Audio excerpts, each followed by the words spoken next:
Hey, all you ethic cuties and the 40% of you who have still not subscribed to the Ethicsverse, welcome to the coolest place to be every Thursday at noon Eastern. If you are all about changing your workplace, making your workplace better, and changing the world, I got a treat for you today. I know I say that every week, but I really mean it this time. We have today a career recharge summit, and we're going to be talking about reigniting your professional passion, how to get out of a rut you might be in, and how you can set a good vision for the future on what you want to grow into. Without a vision, you will perish. And that vision is going to guide you toward the next thing that you want to be and what you want to grow into. So as we go through our intro announcements, you know I haven't had lunch and you know I'm hungry for some emojis. So keep those coming. Drop your LinkedIn URL in the chat because your network is your net worth. I may have said that before. Neither one are big enough. So reach out to someone and take advantage of this really special thing that we're all a part of. The ethics and compliance community is something extremely unique. And there is a direct correlation with your success and the impact you have in your company and in your career and the extent to which you utilize this network of other professionals, other like-minded people to learn and get better. Here's our link tree. If you don't follow us everywhere, you should. Our LinkedIn page is popping off with the best clips every single week from our award-winning podcast and from the Ethicsverse, which everybody loves, and a lot of cool announcements and so forth there. We got the one and only Lisa Thie here today, and she wrote this really cool book called Go. How's it going, Lisa? It's going great. Excited to be here with you, Nick. I love having an author on, because I'm like an aspiring author myself, and anyways, Lisa wrote this book, Go. It's all about rebooting your career in 90 days. It has a lot of great frameworks and techniques to really kind of step out of your reality for a moment, consider where you're at and how you can make some tweaks and some changes to what you're doing to accelerate your career and not get stagnated. So who loves you? We're giving away 5 of these today. Wink. So share your techniques and your comments and so forth in the chat. A lot of us have been through this in various points in our careers, right? Where we felt stuck and then we get unstuck. And usually there's some kind of a revelation or some kind of an epiphany that happens, some kind of a dropping of the scales from our eyes that helps us reconsider. And if you can share those kinds of things, remember, this is a safe space for all of us who are going through the same things together. So share those things because your wisdom and your experience might help somebody else and really set them on a new path. The Ethicsverse ecosystem is your answer for ethics and compliance platform. It's an integrated platform. People love this. They can't get enough of it. Look at all the awards that we've been winning. You need a next-gen tool in order to do your job. Gone are the days, or gone should be the days, of doing a bunch of handwork in an old tool that doesn't allow you to really put your gifts to work. As we clear away a lot of that busy work, a lot of that and replace that with smart automation that really rises to the top of your list, the risks that are most important, it's way easier for you to display your value within your organization and way easier for you to have a day that you enjoy versus typing a bunch of things into a system. So if you're interested in that, come and check us out. And we might not be the right solution for you, but we will at least help you with some frameworks and some ideas that will help you find the right solution if you're considering a change. One of the best things we've ever done, if I do say so myself, is try to attack this concern that folks have about change. Change management is a huge pain, especially for a team that's under resourced. And so by giving a year free, it's helped a lot of folks make a transition that they know is right for the future, but to de-risk that transition and get some budget certainty. So if that's something you're interested in, definitely check that out. Of course, our book spotlight is here. The Ethico library is getting packed. We got to add some new shelves to this baby. A bunch of great books on there. So many great books coming out in our space. So much great thought leadership out there. It's really up to you to take advantage of these resources and really sharpen your saw. The Great Women in Compliance podcast I was on recently, check out that podcast in general. The GalloCast is also there for you if you're bored while you're doing the dishes. Okay, get your pens out. Just kidding. Who uses a pen anymore? Okay, get your pens out. We introduced last week this idea of getting a survey. We take very seriously the hour that you spend with us every single week. We want this to be valuable. We don't want this to be a thinly veiled sales pitch. We want you to leave every time feeling energized and feel like, oh my gosh, I'm not alone in the world. A bunch of people are doing the same thing I'm doing elsewhere. I'm building a network. I'm building a community. I'm leaving energized. We want this to be valuable. So if you can QR code this thing, Joe, maybe if you don't mind, you can drop into the chat a link for this. It's a quick 10-question thing. Fill out as much as you want. Add your email if you want. You don't have to. Be brutally honest and be brutally candid. with us, because we want to make this thing better and we want to continue to grow this Ethicsverse. And so do that. And then several of you who asked to be on that roundtable will be reaching out shortly with an agenda. We'll be going over the results from the survey, and we'll be kind of doing some deep dives on how we can unpack some new approaches or whatever that might make the Ethicsverse better. Okay, how's it going? I'm Nick, Chief Servant of Ethico. Here's me from my Blade Runner audition, and the one and only Lisa Thie. She's at AMP Solutions. She's a renowned thought leader. And she's an expert in the fields of artificial intelligence. She's an entrepreneur. She's an expert in career transformation, ethical technology, on and on. We really nerded out together on our couple of pre-calls. She's someone that I think you guys are really going to love a lot. Extremely intelligent, brings a lot of different things together. And when we were talking prior to this episode, we were talking about her book, and we were talking about this work that she's done. And, we just thought it was going to be a great thing to talk about here today. So welcome, round of applause. Let's give a nice Ethico welcome to Lisa. How's it going, Lisa?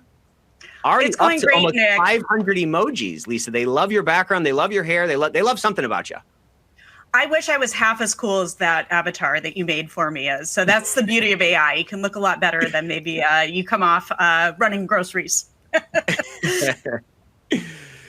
So all right. So let's dive in and talk a little bit about career agility, Lisa. Yes. Yeah, so I'm really excited to be with your audience today to energize you all about looking towards a future that you're really excited to embrace. I think with AI, some of the challenges that we come into is just a lack of awareness of how it's going to change the workplace and what are some of those future work trends. And so I want to make sure that your audience feels really prepared to take advantage of this. To me, this transition feels like maybe something that happened in the 80s when the personal computer came into the workplace.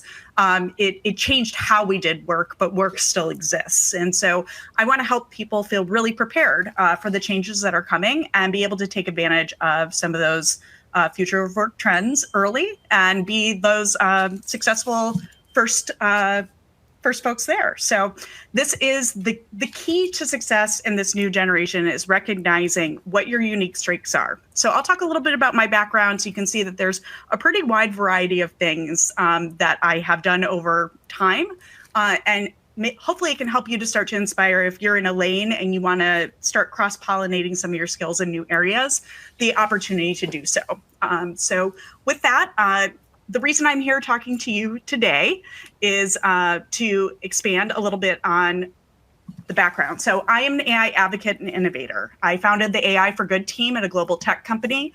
That company's Intel, so looking at it from a much more global point of view, where we work to disrupt the crime of human trafficking and the sexual abuse of children globally. And our solution was able to reduce the amount of time it took tech companies to get law enforcement reports from 30 days down to 24 hours globally. And so that's some work I'm incredibly proud of. Wow. That led me into an entrepreneurial journey of my own where I founded a software startup that focused in on disrupting children's abilities to take explicit images of themselves on devices. If you're interested in learning a little bit more about that work, you can check out my TED Talk on my website, which is lisathie.com. And we were able to get in at the ground level on the Apple iPhone with iPhone 12 and beyond to be able to recognize that the device is a child's device and image is explicit and to block it from being saved on the device to begin with. And on my website, you will also see how to set that in your settings if your child has an iPhone. Last but not least, I am now the CEO of AMP Solutions, which is a consulting company focused on AI, ethics, trust, and safety. And I'm really passionate about increasing representation for women in the tech field. So why are we talking about career agility? I think in the AI age, this is going to be that ability to swiftly adapt and excel in the rapidly evolving work landscape. So this is going to require some personality traits that fake it till you make it if it's not natural to you. But being a lifelong learner is going to be really important in this new age because it's going to be very much a what have you done for me lately type of environment. Second, is going to be versatility in how you do work and adaptability to new ways of working. So I think having more of an entrepreneurial mindset will really benefit people in corporate America and beyond and small and medium-sized businesses. And so I took some of the things that were required for me to build a software company and started to apply it to my own personal development. And that's where the roots of some of this came from. And then last but not least, it's around career management and making sure that you can see a little bit further down the field than the people next to you. Because I don't think that AI is going to come for all of our jobs. But I do think that people that know how to use AI effectively may outcompete you in the workplace if you're not willing to adapt to the change. And so I wanted to make sure that everybody feels safe and comfortable to get used to using it so that they don't find themselves as a subject matter expert being outpaced by somebody with a lot less experience and a lot less business acumen, because that's not going to develop the level of services and products for the world that I want to live in. We're going to have a lot of errors if we don't bring everyone along. Well, there's a lot of things changing, right? There used to be stores, and there used to be people who had a profession of a VCR repair person. Those people don't exist anymore, right? Like those stores don't exist anymore. A TV repair person doesn't exist. You just return it to Amazon. You know what I mean? You buy it and you switch the boxes and you return it to Amazon. I'm kidding. Don't do that.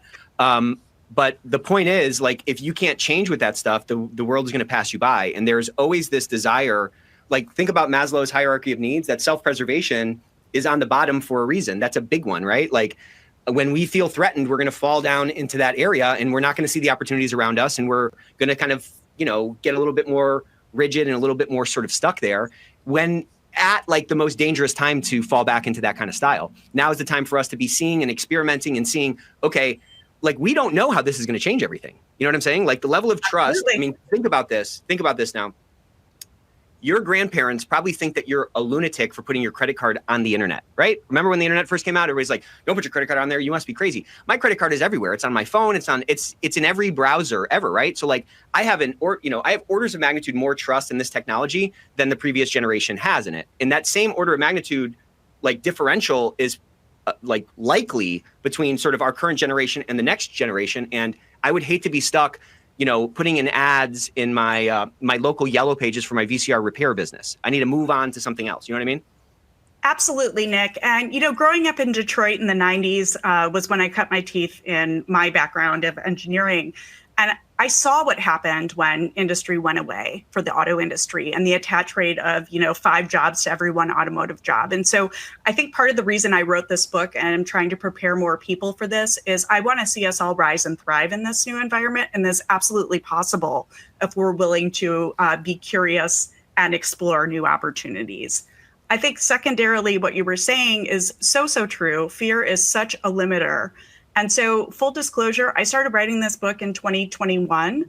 At that time, I had recently become permanently disabled for the first time in my life at 45 years old.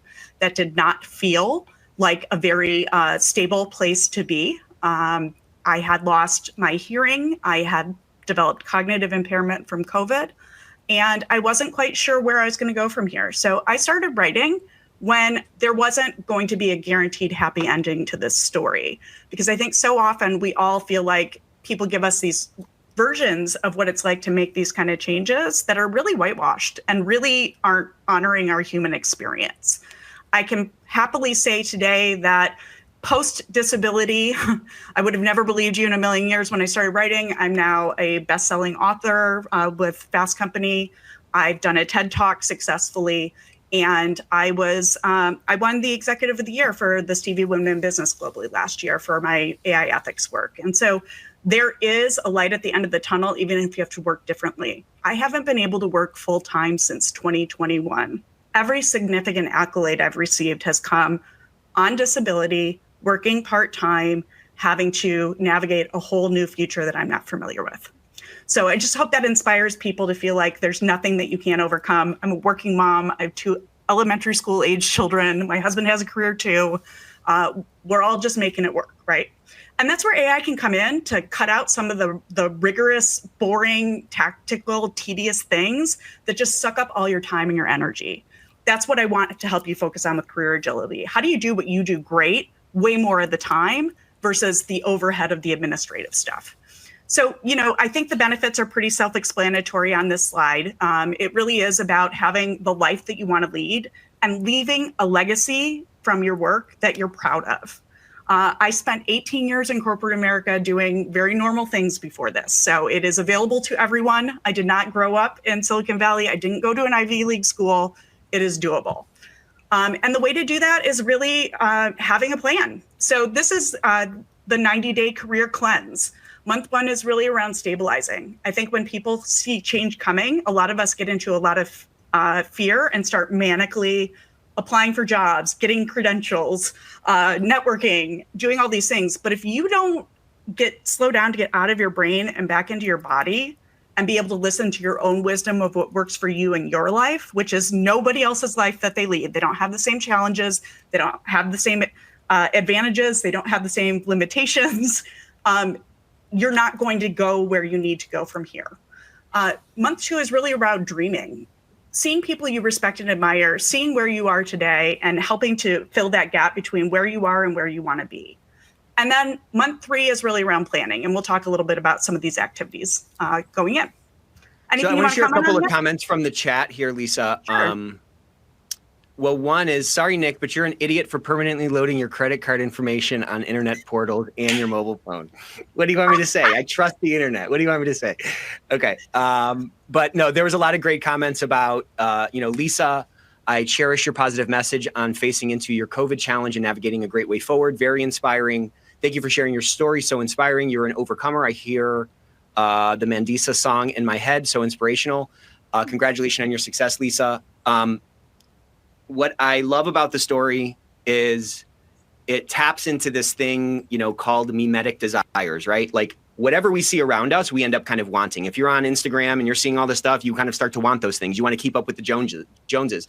And that kind of has it can have a negative connotation to it. The keeping up with the Joneses is an example of this mimetic desires that's largely negative, but there's a lot of positive around it as well. And there's a lot of positive opportunities for these mimetic desires. When you see somebody succeeding, or you see someone who looks like you or has been through something that you've been through, rising to the top and, climbing that mountain, that is an inspiration, and that's showing someone what's possible.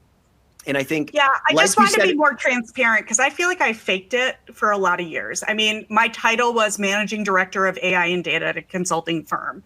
I'm presenting mine's co-CEO, so I get it. We're all faking it. We're all faking our way through this. No one knows what they're doing. We're figuring it out as we go, and that's okay, 100%. Right? To me, that's okay, and that's fine, and that's what growth is. When a baby's standing and falling down, they're learning to grow, right? Or they're learning to walk. That's what growth is. So the presence of these feelings of insecurity or the presence of these feelings of inadequacy are not proof that you're inadequate. They're just proof that you're a human being. It's merely something we have to do something with those feelings. And what I've seen is that a lot of people end up living in those feelings for so long where they really start to kind of disengage and their agency drops. And before they know it, they're sort of sitting in the passenger seat of their life and the car's just kind of driving where it drives. What I would love for this episode to be, to serve as is kind of that palate cleanse to kind of step out for a moment and see are my hands on the wheel? Am I at 10 and 2? Am I white knuckling this thing? Am I driving with my knee, or am I even in the freaking back seat? You know what I mean? We can change all these things. We can change our life. We can grab that steering wheel. We can drive it into a new direction, but it takes clarity. It takes a dreaming, like you said, it takes a vision, and it takes figuring out what tweaks I need to make, what changes I need to make, what new actions I need to embark on to change my circumstance and change the trajectory of my life. So it starts with vision. It starts with hearing these things. It starts with kind of believing it. And then it's just about kind of whittling away and making those incremental steps and improvements to set ourselves on a new trajectory. I couldn't agree more. It's almost as though you may have seen my slides. So thank you for the setup. This is perfect. So in the theme of palate cleansing, what's really important, I think, is to start to collect data on yourself. As you're going through your day, what activities are you participating in that just drain you and deplete you and make you bored? Are those big group meetings or small group meetings? Do you like to be in an environment where you are more the analytical, detailed person, or do you like to be the big picture visionary? All of those things are going to be indicated to you by, do you come out feeling drained or feeling energized to do more? I know when I advise for CEOs of startup companies, I never leave one of those meetings ever with less energy than I started, because those operators are doing something transformational and brave and taking this huge risk. And it's such an honor to be able to help remove roadblocks for them and move on. If you throw me in an update meeting with 30 people where people are reading line items off a spreadsheet for the next hour, I'm going to need a nap afterwards. It kills me. I'm so bored. So those things are going to change per person, and that's okay. Week 2 is really about taking daily walks without looking at your phone, notice the tops of the trees, the blues of the sky, how small you are in the scheme of the world. It's okay. You don't have to take things so seriously. I sometimes have a sense of over-responsibility. I'm sure if you work in compliance, you are not a completely laid-back person like me. I work in child safety. It's all de-risking platforms from bad actors that are abusing children. I'm a serious person too. And sometimes you have to get out of your own way of feeling responsible for every problem in the world in order to figure out what you are uniquely focused on and great at. Week 3, I hate to say this, I'm type A by nature, but I've got the 1,000 hours of it now to put the proof in the pudding. Meditation is really important to calm down your nervous system, to be able to even recognize yourself. I use an app. I like Headspace. There's a zillion of them out there. If you're a Kaiser person, I think Calm is free for you. Lots of ways to do that. And then last but not least, it's so important to get playback in your life, whether that's a hobby, whether that's connecting with friends and family, whatever that is for you, but something that you're only doing for the enjoyment of it. And when you spend the first month getting out of your head and back into your body, knowing what works for you and knowing what drains you, you get out of survival mode and you get ready to start thinking about what does it take to thrive. So with that, can I pause you there? I want you to, I want to interrupt you, if you don't mind. So I got a great comment here and I'd love to hear your reflection on this. So Griselda, hey Griselda, she said, meetings that are negative and I feel like I'm constantly having to prove myself and convince people that that I'm working on something important, but they don't see the importance, the need, and they're just completely negative and I just want to stop the meeting. So this is, a little picture of this feeling that we can end up like taking with us home, coming back to work. This can last for months. You know what I'm saying? This kind of a feeling. Years. And it's easy to fall into this rut that really shows up as a lack of willingness because you're lacking confidence, you're lacking commitment, or you just don't know kind of how to do it, right? And that can really wear somebody down. And the point is like, I'm always talking about the kind of internal, external. There's something going on internal, and then other human beings are like seeing that, like it's not always the same thing, right? Like the way I'm feeling can cause me to, I sound like an idiot right now, but like the way I'm feeling can cause me to show up in a different way. Like my insecurity could show up as disengagement to you. When I'm not disengaged, I just don't really know what to do. So having some clarity, to your point around the self-awareness, having some clarity and doing, pausing, going for a walk and looking at the trees and really kind of considering where might there be some mismatches between how I might be feeling and how I might be showing up that could be kind of spurring on these kinds of feelings that I'm having. But yes. I just rambled for 2 minutes and I'd love to hear your impression of this. Yes. And I'm currently reading Athena Rising from Brad Johnson and Dave Smith. And what they talk about is the prove it again bias. I think women experience this a lot in the workplace, especially in more male dominated industries where you're constantly reproving your credibility. I can very much relate to that. Being an engineer by background, I've been in a lot of those environments. And so I think that it's both the internal work and the external work. There is some bias that we have to overcome, and it's okay to be worn down by it. It's okay to acknowledge that it sucks. And maybe it is time to find a new environment. I kind of named this tongue-in-cheek a career cleanse because I want to get people out of toxic environments to be able to shine and contribute in the ways that they were born to do, not just what somebody else is scheduling for them. And I think it's a great, phraseology that you use, because when you're going through a cleanse, it's not just you leaving a toxic environment. There's also probably some toxicity that you've absorbed that you have to get out. And if you're never stopping to step out of it and consider and, vision cast a little bit, then those things can really kind of become a part of you. You know what I'm saying? Like they can almost alter your DNA. The jadedness can be so deep that it's like your light can never shine out anymore. You know what I mean? I must admit, I have heard from my husband when I'm working in corporate environments, he's like, whatever this version of you is, ew. And I don't disagree. And that's actually one of my tells that I need to start doing one of these reboots again. And I've done them multiple times in my career.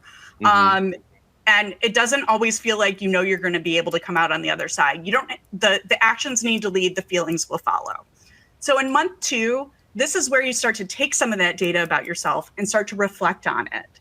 and see how much of a percent of your time are you spending in things that just absolutely drain you, that are not taking advantage of your talents. Well, and what I love about it is it's data driven. It's not just impression based, right? Like you're gathering data during that first time. So now I can kind of reconcile my feelings with like what's actually happening and see where those gaps might be or where those inconsistencies might be, you know? Yeah, and what I hear from a lot of people is, wow, I didn't realize I was spending 60% of my time doing things I hate and 40% of what I love. No wonder I'm burned out. Yeah, you know, and it's not about you're gonna ever get to 100% of doing everything you want. If you're doing that, it's probably a hobby and you're not getting paid for it. Cool. Right. There's a place for those things. But I really encourage people to go to that 80-20 rule. You're going to have to do 20% of the grunt work. Everybody does. It's just part of it. But if you're like below 50-50 of doing things that you think you're uniquely qualified to do, it's time to start looking. Yeah, I mean, you got to think about, you know, I love this model. It's like sort of a 3-circle diagram of like your sweet spot is what you want to do, what you're good at, and what your organization needs. And if any one of those things are missing, it's kind of like a stool that's missing a leg. You know what I'm saying? And like circumstances change, businesses change, like your skill sets might change if you're not keeping up with things, whatever. We're constantly moving around, you know, between those different intersections of those circles. And again, applying that kind of a framework against the data that you have over the last month of how you've spent your time can really show you like, okay, I need to really rethink about this, or I really need to kind of gain control of my calendar again. And I really need to shift my focus. And, you know, there's something that we say here that like, you have to like set your own plate, because otherwise someone's just going to keep dumping stuff on your plate. If you're not serving yourself up, that plate is going to be a freaking mess. You know what I'm saying? It's going to look like my plate at the Golden Corral. Real quick though, Wendy said, every yes you say to the world is a no you say to yourself and your family. It's incredibly important to protect your time. It is the only non-renewable asset that you have. Right. Wendy said, thanks for sharing this, Wendy. My 90-day career cleanse will hit 1 year tomorrow. Give yourself some grace. It can take way longer than 90 days to do this very difficult work. She said that she's saying it out loud because she needs to hear it, and you do need to hear it, and we all need to hear it. Like 90 days is just kind of a, you know, I'm not throwing stones at the book. This is more of a framework that fits into a quarter, but it can be longer. And that self-discovery takes time, and that, you know, that work on yourself takes time. And also that third circle is moving around in terms of a company needing you. So you can't let what's going on, like that should not shake your self-image. That shouldn't shake your id. You know what I'm saying? Like you are who you are, you have these skills and you have this history of successes. And those are the things to really focus on. And I think if you don't give yourself that grace, as Wendy's saying, you can lead to some wrong conclusions. You know what I'm saying? You can wind up in the same situation. The last thing you want to do is give up. That is not going to serve anyone. And I appreciate your vulnerability, Wendy. And I don't want to make this seem like it's simple work, because it is the work of a lifetime. And it's something, like I said, I've had to do multiple times over. But I think that the most important thing on this slide that I want to wrap with is really being able to clearly identify your values to create a mission statement for yourself at work. Because it's impossible to ask for the help that you need if you don't know where you want to go. So many people go to mentors and networks without telling them what they need from them because they don't know yet. And this is what helps to accelerate some of that timeline. Yeah, so much of this is about clarity, right? Like if you don't know these things about yourself, you can't ask for the help you need. Also, if you don't know who you are, the odds of you showing up as a fake person in some interview are extremely high. Right? Like if I show up as somebody who's highly organized and I'm really not, well, that's going to come to roost at some point. You know what I'm saying? So having this clear picture can give you, you know, again, a lot more clarity around who you are, what you need, and to be able with more clarity to assess whether this new, you know, lily pad you're jumping to even has the circumstances for your own success, you know? And every reboot I've done since 2018 they have created a role for me, or I've created a company. It's probably not going to be something posted. That's the other thing that I think is really critical for people to think through, especially in this new era we're entering where every industry is going to be disrupted. So I want to wrap up with the month 3 of the plan so that I can mirror what Wendy was saying, which is week 12 is wash, rinse, repeat, wash, rinse, repeat, wash, rinse, repeat of this process until you get where you're trying to go. I do not want to minimize the amount of work and effort that this takes. It is incredibly challenging, but the payoff is so worthwhile. So I think, you know, thinking through what kind of lifestyle do you want? If I can't move every year with my children. That is not something I'm willing to do. Me going to work for a company where that's a requirement in order to advance in the sales organization, for example, is never going to suit me. Being clear on that is really important. Do I need a hybrid work environment? Do I need a flexible work from home environment? Those kinds of things are really important. Then talking with people that work at the places that are your targets, with informational interviews to find out if your mission aligns with the mission of the company and your lifestyle goals align with how people actually work there in that culture, can prevent you from having a lot of missteps, putting a lot of eggs in a basket that you don't even want to join. And then last but not least, when you get an offer, don't accept the first offer, negotiate for something. If it's not pay, if you're at the top of the range, negotiate for extra vacation time. If it's not vacation time, negotiate for a signing bonus, negotiate for stock, negotiate for something. Don't accept the first offer. They're not going to pull an offer because you ask for something a little bit more. And then last but not, and it's uncomfortable every time. And I think I just want to leave everybody with persistence will pay off. It is not going to be an easy journey, but it's going to be a worthy one. And the world needs you to bring your unique light here, not just to meet somebody else's measures. There is a universal law of reaping and sowing. The timeline never matches with our own timeline, but there's just no way that you're planting good seeds and those don't turn into something. I don't know how seeds work. I can't grow a tree, but I can plant a seed. And I'm just saying that works. Some people call it karma. Some people call it reaping and sowing, but like, to your point, that persistence is going to pay off. And if you're authentic with yourself and you are honest with yourself about the things that you're good at, the things that you're not good at, and you've done that work authentically, you know what I'm saying? I think the odds that you're planting those seeds properly are way higher. But again, it kind of starts with that, that kind of mindset, that vision casting, and that self-work and that clarity on who you actually are and what you actually need to work on, And I really encourage everyone, go slow at first to be able to go fast at the end. If you don't put in the work up front, you're going to end up having to chase a lot of dragons that aren't even the things that would be a good fit for you in the future. And what I find, okay, so let me say two things real quick. So I did this exercise several years ago that you've kind of described here. I just found it to be, at first it was like, this is kind of cringe.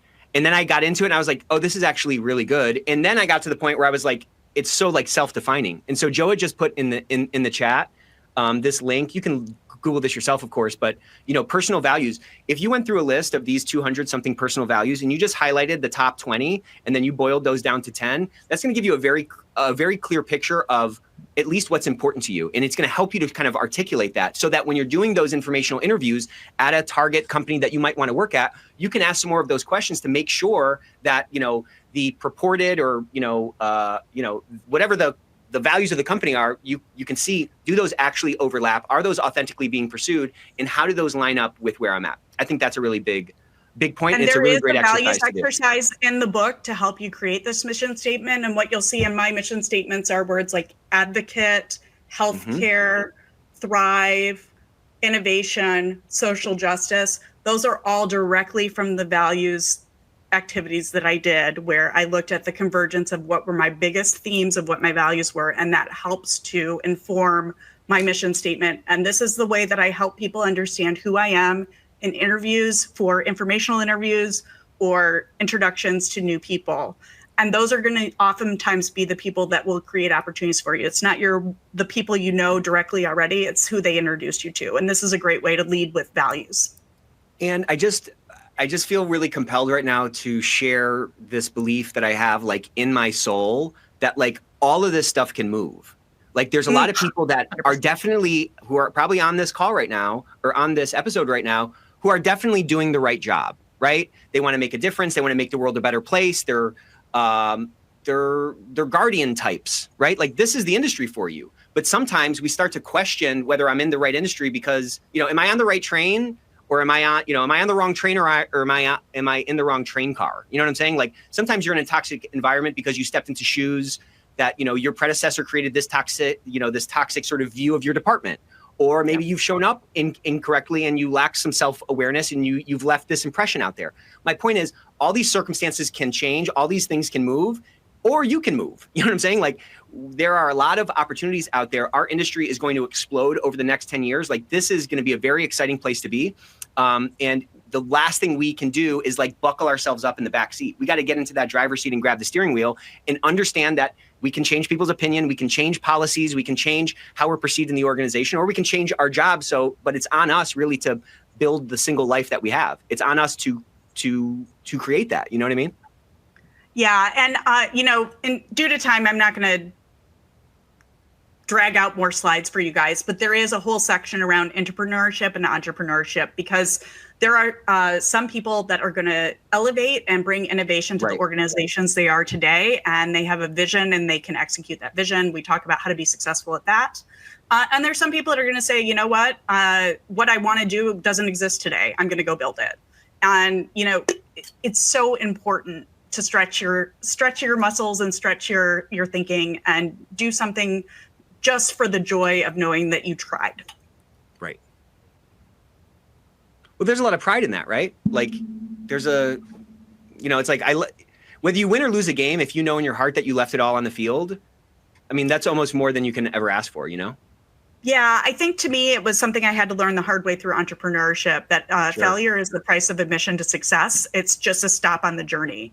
As long as you keep persisting, you're gonna shift, you're gonna pivot, you're gonna adjust, you're gonna say, oh, I thought I wanted this, but I really wanted that, or oh, this is cool, but it's called a hobby. I can't make money at this. That has definitely happened to me. But by having agility in my career, I've never made less than the year before, even though I thought I was taking bigger and bigger risks. And I think the reason for that is once you establish yourself as somebody that they can't do it without, you secure a seat at the table and you're driving the conversations now instead of reacting to them. That's right. Yeah, it's that higher agency position. Mm-hmm. Yep. And I think any company benefits when more people are willing to give discretionary energy to their jobs. I think today, with everything we've all lived through with this pandemic and, the joint trauma we all went through, we all lost loved ones. We all have had to change how we do things. Right. Recapturing people's discretionary energy, I think, is going to be what makes companies great in the future. And that's what's going to bring the innovation into the marketplace. I think it's a really exciting time to be an employee. So, week 9 here is all about lifestyle goals. Mm-hmm. That can be, I kind of see the goals conversation, the lifestyles goals thing. I think there are some, I don't know how to say this, I think there's some negative feelings people have about that. Maybe they don't want to dream that big, or it's scary to dream big and not hit that kind of a thing, right? That's kind of that fear of failure thing.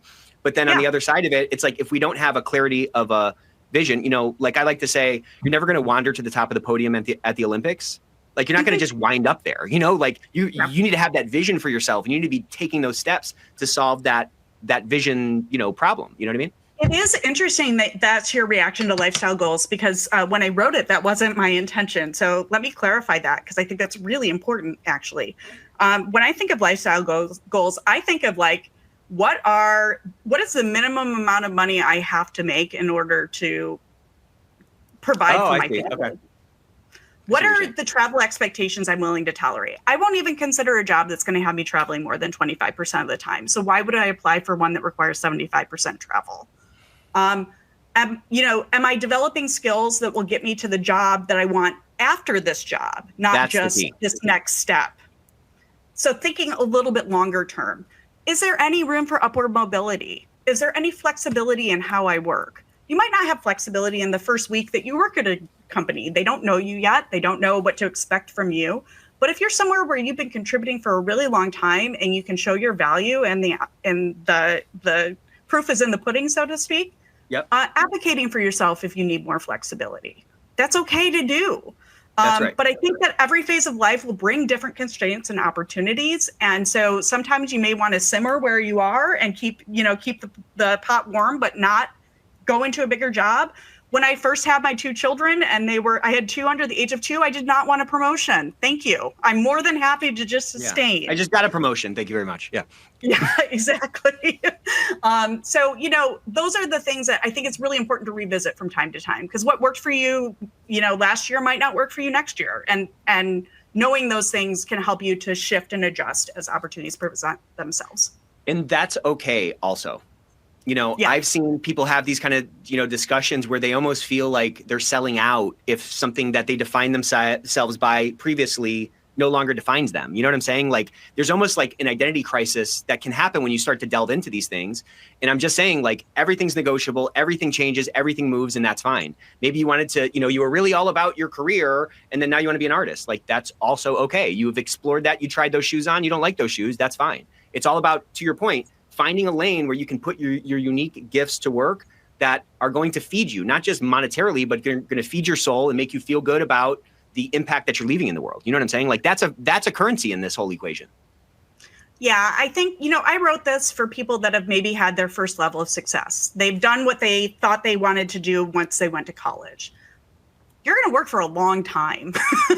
You have to have something where you're defining success for yourself. And that's what I hope that this does, is help people to really think through, what does success look like for me uniquely now? What does it look like in the future? And how do I prepare myself to have that? For some people, maybe it's, $1 billion. I want to be Jeff Bezos. I don't want to be Jeff Bezos. That doesn't appeal to me at all. I like this haircut too much for me to be Jeff. You know what I'm saying? Yeah, it wouldn't be the right look for you, Nick. I agree. On all those yachts, I want a car. I don't want to be on a yacht. I'm going to embarrass myself a little bit and just ask for, from a time perspective, Nick, what time do we have to wrap at? We're going to just keep going until 4 or 5, I think, the way this is going. Just kidding. We have 20 more minutes. Oh, I'm sorry. I have a doctor's appointment that I have to be at before then. So we can go for 5 more minutes and wrap up if that's all right. Yeah, that's cool. I'll just keep going. Okay, cool. I would love to, hear from some questions from the audience. What do you guys want to, give us some challenges, give us some things to go chew on a little bit. I don't want to talk at you. I want to talk with you. Yeah, let me pull up the chat here. Okay, so while we're pulling up chat, here's an example of entrepreneurship. So I was able to identify strategic alignment with my company goals when I wanted to build a program to rescue human trafficking victims more quickly, that 30 days to 24 hours recovery time. The reason I was able to do that was I knew that AI was something that Intel was investing in, and they needed case studies to explain why it was going to be relevant. This was back in 2015. It wasn't as easy of a sell back then. And so I knew that there was a lot of data floating around in these federal government environments that were trying to recover human trafficking victims. That was very protected data and very important not to make any mistakes with a cybersecurity lens while you're building AI solutions. So I knew if we could prove it, that we could do it in this nonprofit way, it would also translate to for-profit business for Intel. And so using the annual report and being able to speak to the executives in the languages that they're measured in and help them understand why creating and investing a $4 million budget over the course of 2017 was able to give them a leg up in the market allowed us to go do that work. It was very much required me to have an executive sponsor for the project and program, that somebody at that size of a company that was a VP level, because they have budget creation abilities, not just budget spend abilities. So knowing how to leverage the people that can go make new piles of money that probably need to kill other projects to make that happen is really critical to have somebody in your corner. And then having external partnerships to test your ideas in the real world. You want to fail fast, and you want to learn, and you want to keep iterating. And so finding trusted partners that you can work with. In this instance, we worked with Google, Microsoft, the National Center for Missing and Exploited Children, and Thorn. And that is what allowed us to put sustainable solutions in place. With Thorn, we were able to help them to recover 130 children the first month of production when we added image search capabilities to their human trafficking tool for detectives. And with the National Center for Missing and Exploited Children, as I mentioned, we got their processing time from 30 days down to 24 hours for finding victims globally. But again, think about it. Like, if you hadn't have done this work, this palette cleanse, this career reboot work, you wouldn't have realized these things about yourself, and you wouldn't have gone down this path where now you have this massive impact that's literally changing lives and saving people across the world. So like, the persistence is a key. That seed will sprout, but also like the impact that you're going to have when you're really in your zone, you're living in your Q zone. It's so much different. It's orders of magnitude bigger. It's so much wider. It's so much, it's such a bigger manifestation of your heart. You know what I mean? And I talked to 100 executives before anybody took me seriously. I do not want to give people the impression that people are like, oh yeah, let's do this. Why don't you just quit and go work for a nonprofit? because I build technology tools and I went to a top engineering school, and this is going to be good for business and society, not just something I do to raise money for the church bake sale. Thanks. Or, why would we care about this? These aren't our clients, because AI requires a lot of data to train good models. And the public sector is rich in data and poor in technology solutions. So let's combine forces and do something that is a shared value project where we can benefit society and benefit business. It doesn't have to be one or the other. Those were kind of bold statements back in the day. People thought I was a little bit wacky. I'm not going to lie. There's a lot of people that were betting against me. Well, and then, I just wanted to say, like, if you guys can't notice, like, Lisa has a lot of confidence, and it's not fake confidence. It's not like a fake person. It's somebody who she's standing on what she's done. And what I'm telling you is that every single one of us are just survivors, right? Like, if you're alive today, you've survived this whole time. Congratulations, you're doing great. So you have a history of these successes, and like true confidence comes not from, acting like a big shot and like it all. True confidence comes from like knowing who you are and what you've actually done, and having both the recognition and the humility. The recognition to say, yep, I won those games, but also the humility to say, I have more to learn. I have more that I have to grow. You know what I'm saying? Like, being able to balance those. And I think when you can balance those, you can come across as actually confident. And in those moments when you're feeling like people aren't seeing your value, or in those moments where you see like you're pushing a string up the hill, that you're going to have a new well that you can kind of, tap to drive those conversations forward and advocate for yourself. The best advocate for you and your career is you. It's not me. It's not your boss. It's you, And I'm glad that you experienced me as confident, but I am human as well. I have my days where I'm crying in the bathroom and I don't want anybody to see. So there is nothing unique about me besides I just keep getting back up and trying again. And so if you have something that's been an inspiration to you as a through line throughout your life, maybe that's a love of animals, maybe that's wanting to work with seniors, maybe that's wanting to improve the environment, like figure out what your lane is. Where are you spending your time volunteering? Where are you spending your time, educating yourself about? And find ways to take what your subject matter expertise is today in work and combine those. Maybe it becomes like a little nights and weekends, little side gig that you do just as a hobby. That is just as good.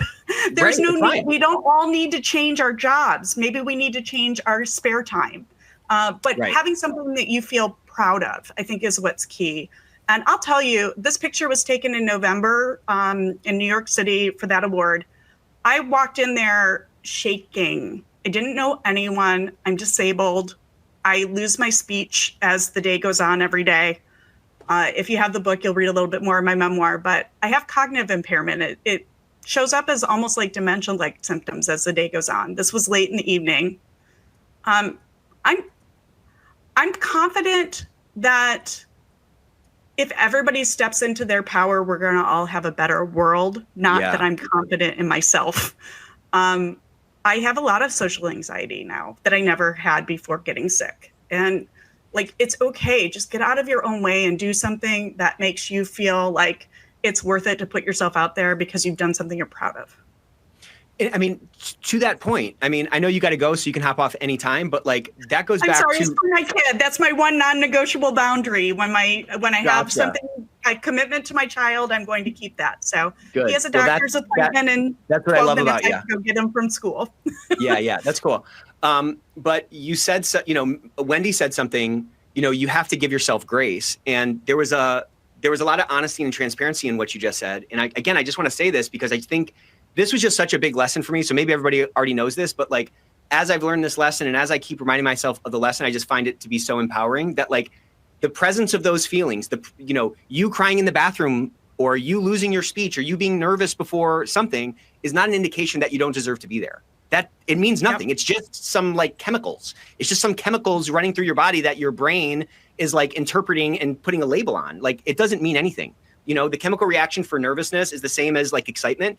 We're just perceiving those things different. So just couldn't agree more. You're going to continue to have those kinds of feelings and you just have to do something with them, or you have to be able to reflect back on a time where you were winning or a time where you did something that you were proud of to counterbalance that negative self-talk that can be just, it can be paralyzing. Absolutely. And I don't think there's any thing that I'd like to leave on to build on that from this slide is done is better than perfect. Perfectionism is the enemy of innovation. So if I waited to be fully ready, if I waited to feel confident, if I waited for somebody to put it in front of me, it would have never happened. And so I just encourage you, for that thing that is that through line, that problem you've always wanted to see improvement in, be that person that just gets something done. One foot in front of the other, man. That's all we can do. We're not, a lot of the problems that people are interested in addressing, they didn't create. They're not going to be, they didn't get created in one generation. They're not going to be fixed in one, but leave your little small dent in the universe. And with that, I'm going to exit, because my big dent in the universe is making sure I raise good people. And I need to go get one of those from school so that they can have their doctor's appointment. Absolutely. Well, thank you so much, Lisa. This was really fun. We're going to keep going. We have about 5 or 10 minutes left. We're going to keep going. Guys, follow Lisa. Check her book out. If you don't win today, it's definitely worth it. And just doing some of these exercises are so valuable. Lisa, thank you so much. Yeah. And from an really inspired. I'm going to leave here so inspired today. 2,300 emoji. What'd you say? And from an accessibility standpoint, the book is available on Audible as well as Kindle, as well as Amazon and Barnes & Noble and stuff. I wanted to make sure it was accessible to anybody, even if you have any kind of learning disabilities or any reading disabilities, because we all have a mark to make in the world. I love it. I love it. Thank you so much, everyone. Round of applause for Lisa. Thank you so much, Lisa. Such an honor. Please connect with me on LinkedIn or check out my website, and let's continue the conversation. Very good. All right. So I just want to talk a little bit about some of the stuff that she was saying, because I feel like so many times we end up getting stuck somewhere and we start telling ourselves these stories, and we let these dreams that we've had, in the past, they die out. And these are things that we think we can't do anymore. And, we need to have, the more clear you can get about your vision of the future, the better, right? Every person who's on this call, every person living, you're not your mind, but you have a goal seek mechanism. It's a tool. Your mind is a tool. And many times we don't keep our tools clean. And many times we let that negative self-talk kind of gunk up those mechanisms. And I think that ends up really preventing us from making our dent in the world or letting our light shine as bright as it can. And so, stepping out of the, that Eisenhower matrix, and we spend so much time living in that urgent, important box. That's the reactionary box. That's what a lot of our lives have turned into, which is normal, because there's many aspects of our lives, and our role is largely a reactionary role. And that's kind of just how, where we've come from. But don't let the presence of those kinds of things really kind of turn into a mantra that you tell yourself. Like I was saying earlier, all of this stuff is movable. All of this stuff is changeable. It only requires A, a vision, and B, a willingness to start to take those incremental steps to change the circumstance. But there's a lot of opportunity here, and the skills that we're building in this industry, they're so applicable, not just across, in different industries, but also in different departments. So, I think recognizing the track record of successes that you've had and being able to go back to those things and say, you know what, I know I'm not perfect. I'm not where I need to be. I also have a lot of good things that I've done, and I need to focus on those things, not just this sort of like negativity bias that we all have, right? Whenever we have gaps, we tend to fill those things in with a negative. And if we're not careful, that can cloud our entire vision. So that negativity bias is really critical to fight against. There's a couple of good comments in the chat I just wanted to share. A lot of thank yous to Lisa. I'm glad you guys liked this session. One thing she mentioned is like, you have to have a next step in mind. And the places I've seen people get stuck the most is when they don't have that next step in mind. So if you think about, I maybe used this analogy before on here, I can't remember, but if you've ever like gone skeet shooting or you've shot a shotgun, you know that in order to aim it, you have to line up the sights, right? You have sights that are close to your eye and sights at the end of the barrel. And unless you can line those things up, you're never going to hit your target. Well, doing a job without a thought of what that next step is, or doing a job without having a picture of what that next lily pad is like trying to go skeet shooting with no kind of front sights. You're never going to hit anything. It's hard to line those things up. And so what that next step, what having a plan does for you is it allows you to reap more sort of personal development benefits from your current circumstance, right? You can really wring out the benefits and wring out the experience from your current circumstance. It also helps you rationalize the bad parts about a job, right? Like Lisa was saying, it's never going to be 100% of your job where you're just doing everything you love, unless you're a kindergarten teacher or something like that, right? So there's always going to be aspects that you don't like, but being able to like go through those things and still get the most out of it, in my experience, has only been possible if I know what I'm working toward. If ever I've had like a wavering vision for that next move, that's where again, I'm speaking for myself. That's where I have started to feel myself get stagnant, because I feel like I kind of don't have a direction.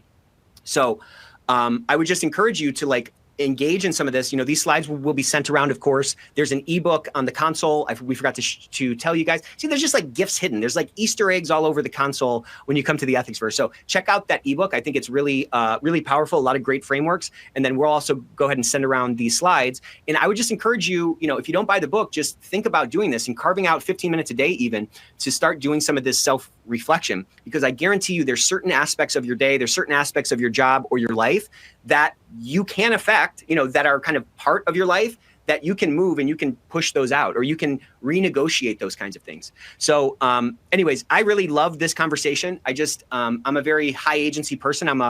I think that we all have genius. We all have gifts inside of us, and we get beat down by the world and we get chewed up and spit out by these corporate machines, and all those things cause us to like hit that dimmer switch. And before we know it, we can be, you know, an old person that's turned into, you know, some person that we don't even know anymore if we're not careful. So checking those kind of lines on the side of the road, making sure that your car is on the road by doing some actual self-reflection and recognizing that you're on a journey, you're never going to hit that perfection. Sometimes that self-reflection can be kind of hard to do, right? Like you have to be really honest with yourself if you're going to get the value from that exercise. And sometimes being honest with yourself means you have to like look at certain aspects about how you show up, or tendencies you have, or habits you have that you don't like. Again, nobody's going to be at perfection. We have to keep that beginner's mind.